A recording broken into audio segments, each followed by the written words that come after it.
The book Ichigo Ichie discusses the art of making the most out of every moment. The great equalizer in our world is time. Regardless if you're rich, you're poor, from what country you're from, each of us are given 24 hours a day, and it's up to us to allocate on how to spend these 24 hours and make it count. So as usual, I have my 5 key takeaways from the book, starting by first defining what is Ichigo Ichie. If you were to translate that into English, it can be translated into one time, one meeting. What it basically means is what we are experiencing now will never happen again. Yes, we may go to the same job, the same house, the same family. However, each encounter will never happen again. Each encounter is unique. Each encounter should be treasured. The moment that you realize this, that it is a once-in-a-lifetime opportunity, the more you're able to value each and every moment that you spend with your friends, your family, your travel, your experiences, because of that fleeting moment that you will not be able to have that same exact experience in a future time. So that is Ichigo Ichie. The second key takeaway is viewing emotion as a timeline, in a timeline rather. So how can you translate emotion into time? The book explains that human beings have 4 major emotions that we feel. The first one is anger. A lot of people who may have had a bad day or a bad experience, they anchor themselves to the past. Because of this, it affects their present attitude, their present mood, and because of this, it affects how they treat others and so on. The second key emotion is sadness, similar to being angry of what has already happened. People who may have not got what they want, may have not gotten that promotion, they feel sad, and because of this, they are still anchored in the past.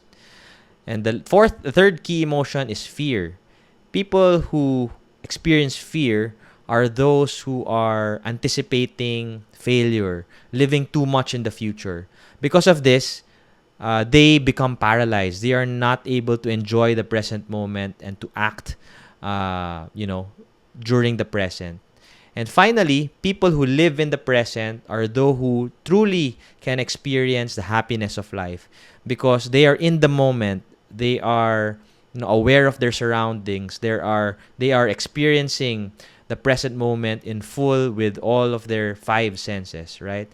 So the moment you realize that, depending on your current emotion and putting it into a timeline, ask yourself, are you angry? Are you sad? And realize, how can you bring yourself back to the present? Similar to the future, are you worrying too much about the potential outcomes in the future? How can you bring yourself back to the present and focus on what you can do now to actually do better, to lead results in the future, right?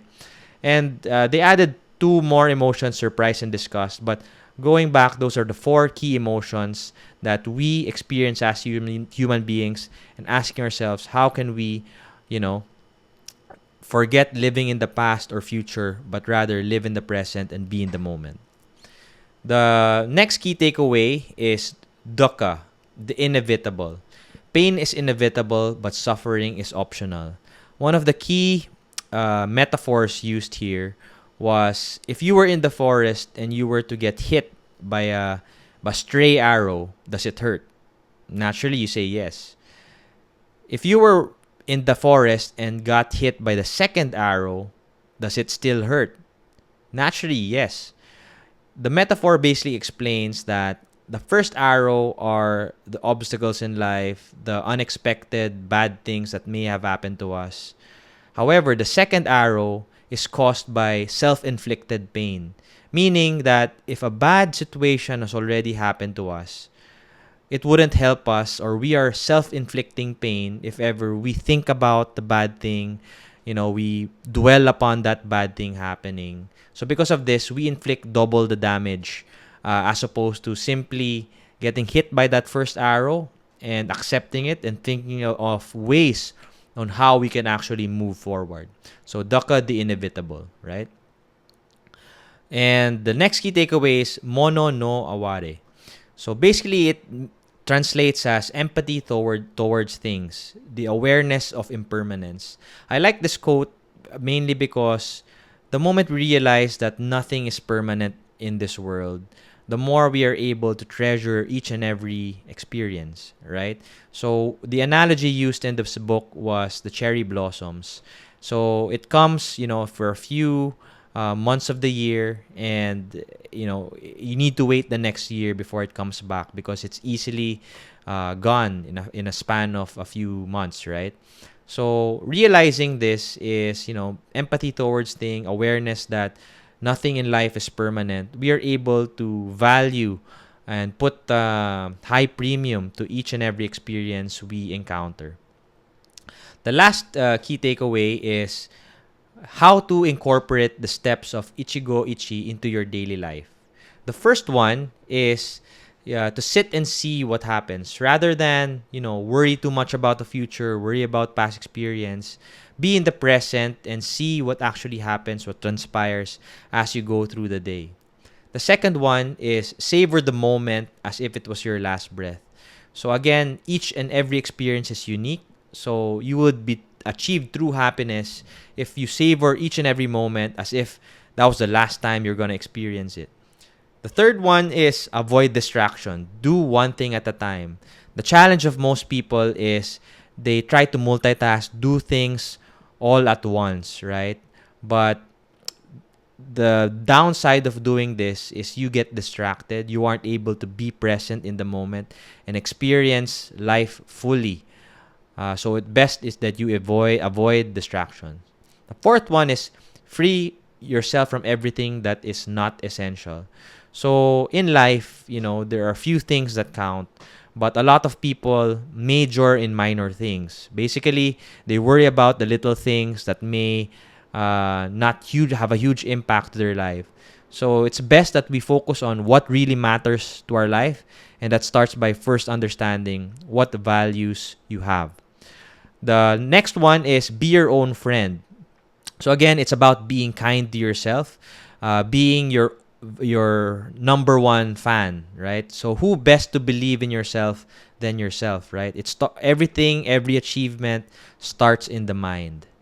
The next one is celebrate imperfection. So again, the moment we realize this, that nothing is perfect, the more happy we become because we are able to accept imperfection in our lives. We are able to accept things as they are, and it makes us live a more fruitful and happy life. The next one is practice compassion. So it's about how can we be kind to others, apologize when we make a mistake, listen to people without making judgment. Again, accepting things as it is. And lastly is letting go of expectation. The biggest challenge of people is, setting high expectations of themselves and getting let down if these expectations are not met. So best to live an Ichigo Ichie life by letting go of expectations. Yes, you can set high standards, high bars, but again, not get affected by the results, but by letting go of these expectations. So again, those are my 5 key takeaways of the book. I like the book, and if you like more summary videos, I do one a week. I try to launch one every Sunday evening. Go to youtube.com, search Paolo Balinas, and I have several other books that I summarize each week. Thank you, and have a great evening.